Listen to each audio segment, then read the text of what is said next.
Right then, hello and welcome to another one off. Today we're having a look at Midnight Run Road Fighters 2. Now this was released in Europe and Japan only, and in Europe it wasn't known as Road Fighters 2, it was literally known as just Midnight Run.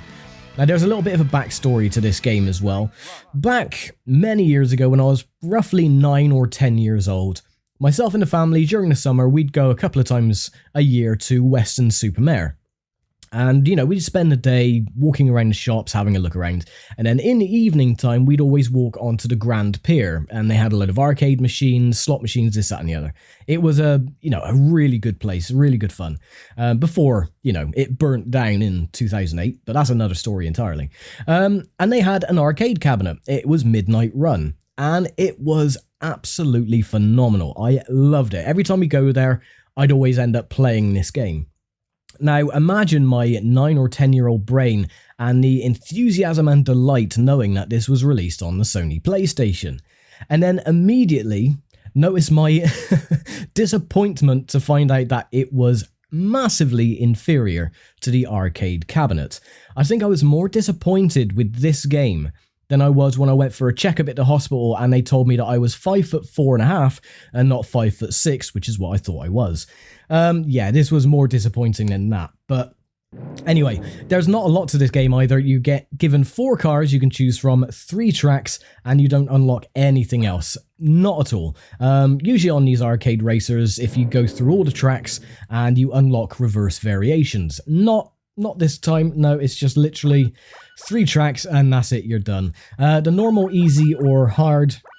Sorry, the easy, normal, or hard difficulty, I think it just roughly translates to the time that you get in the checkpoints. But just for the sake of this, I'm going to put it on easy. It doesn't really matter none. The 4 cars you're given as well is a Toyota Supra, a Honda NSX, a Mazda RX-7, and a Nissan Skyline. You have 2 versions as well. You have the souped up versions, or you have the regular road-going version. I think we're going to pick the non-tuned RX-7 to start with because it is a lovely blue colour and it's my favourite colour. And these are the tracks you can choose as well. You have the Sunset Trial, the Starlight Heat, and Midnight Run. We're going to do easy, medium, and hard, do them in order. And you can change your manual or automatic transmission on the fly during races as well. I'm just going to keep it on automatic because it doesn't increase the speed of your car if you have it on manual. As with most arcade games back then, if you have it on manual transmission, your car goes a little bit faster. Nope, not the case with this one. So you get two views as well. You got the in-car view, or you got the chase cam, which gives you the illusion of faster speed. And the AI are as ruthless as they always used to be back on old arcade machines as well. They pass you, they get, a massive lead, and then they drop back all of a sudden until you pass them, and then they pass you again. That is pretty much how it goes with this game. And none of the little options that you get during the intro either is like, oh, if you pass the white Mercedes, you qualify, or if you pass another car, something else happens, you get the fastest lap time. They're not actually elements of this game. They were just put on there because of the arcade intro. They don't bring anything new to the table with the PlayStation version at all. So they are just there purely as an intro filler. And the music is very sparse in this game as well. If you go past a checkpoint, you get like a little riff, a guitar solo, and that is pretty much it, apart from the music during the intro, of course. But one thing that I found was the most disappointing aspect of this game is because you're using a D-pad, obviously, for the Sony PlayStation. You haven't got a massive bloody girt steering wheel in front of you, so the handling was a lot to be desired. And it's very twitchy. I mean, it's not as bad as some games. I mean, this is a competent port, but not the best. I mean, the reviews that this received, I think it was like 2 out of 5. Because this game can be completed literally in 10 minutes. If you ace all 3 of the tracks, that's it. It doesn't unlock anything else, so...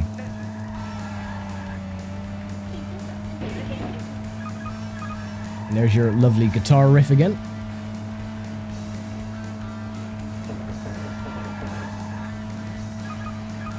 And the thing is that most of the cars are the little NPC machines driving along. You got a little red Fiat Panda.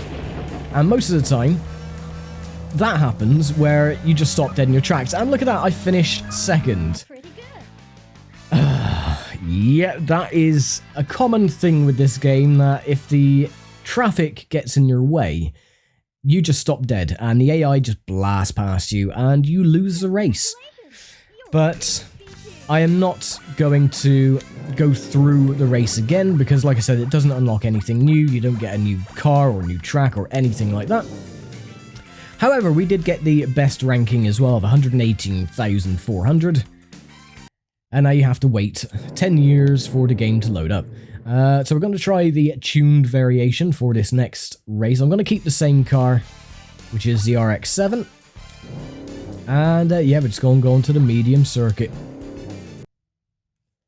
And see how well we fare this time. But yeah, you have like Volvos and Fiat Pandas and lorries and buses and everything driving along the track. And 9 times out of 10, it's a little stupid Fiat Panda that gets in your way.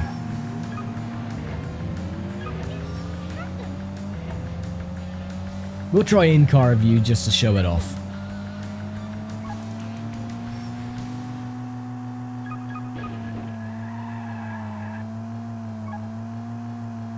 And we've been passed.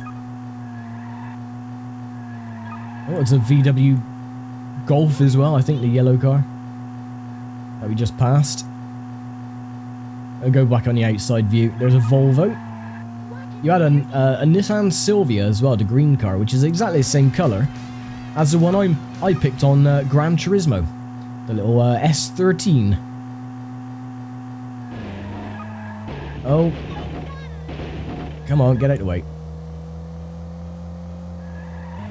There you go. I had to swap it onto manual there just to downshift because it doesn't really downshift for you.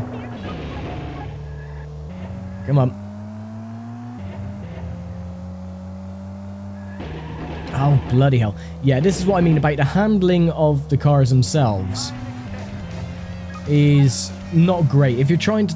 They have like this slidey physics, which, you know, doesn't really work out the best. And you can see there that the Supra just dropped back and to let you catch up again. There's the Silvia.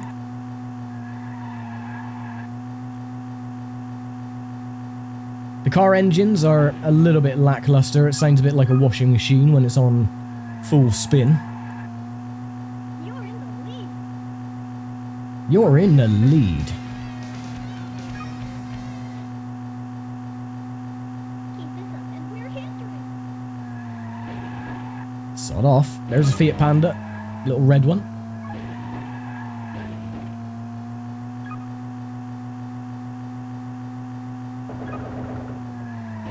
And we're history. Ah.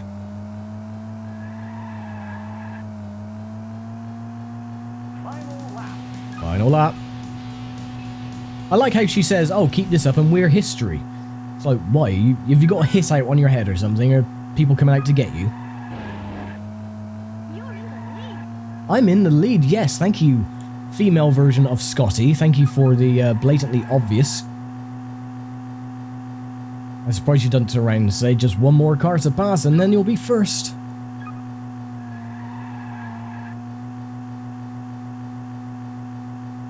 You're in the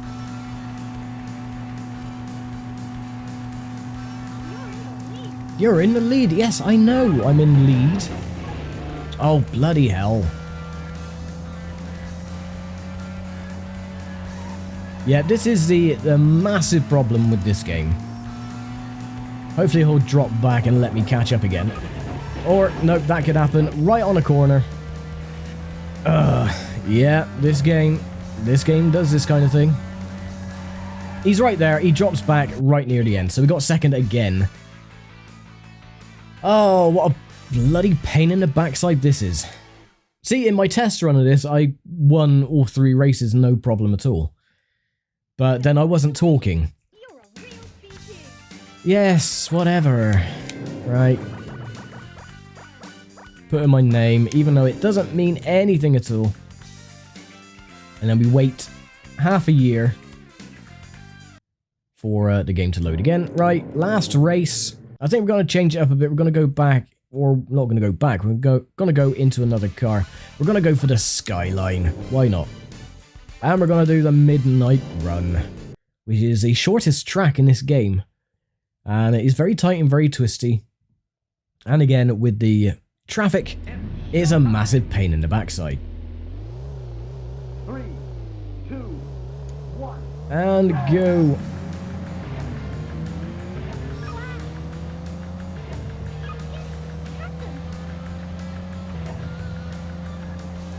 Now, if this game had analog physics or analog handling, I think it would be a hell of a lot easier to win.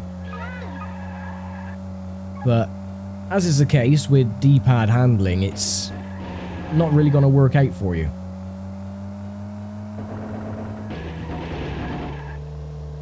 Get out the way, please.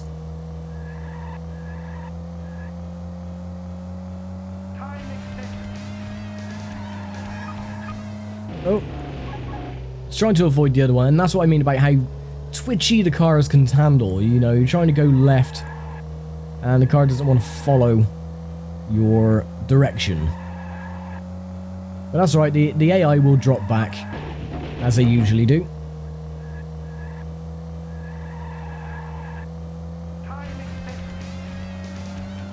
Short lap times as well, only at 1 minute odd. Well, it was 1 minute 4 seconds. But first and second are just there, so we're just going to pass them. No problem at all. Get back into the lead. You're in the lead. Yes, thank you. I am well aware that I'm in the lead. Go into the wall, they'll pass me again. There he goes. They'll get in your way, they'll get in your line, and you cannot do a damn thing about it.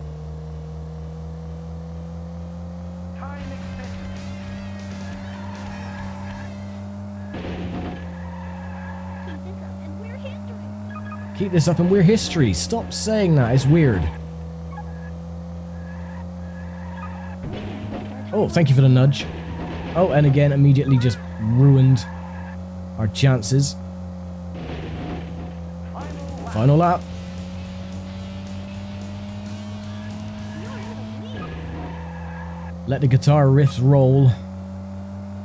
Now, we're not going to win this one by any stretch because this track, the AI pass you on the last corner You're in the lead. because it's quite a tight one. And yeah, they always tend to skim past and there's a bloody bike in the way. Just like that. If I win this one, I will be massively surprised. But doesn't look like that's going to happen.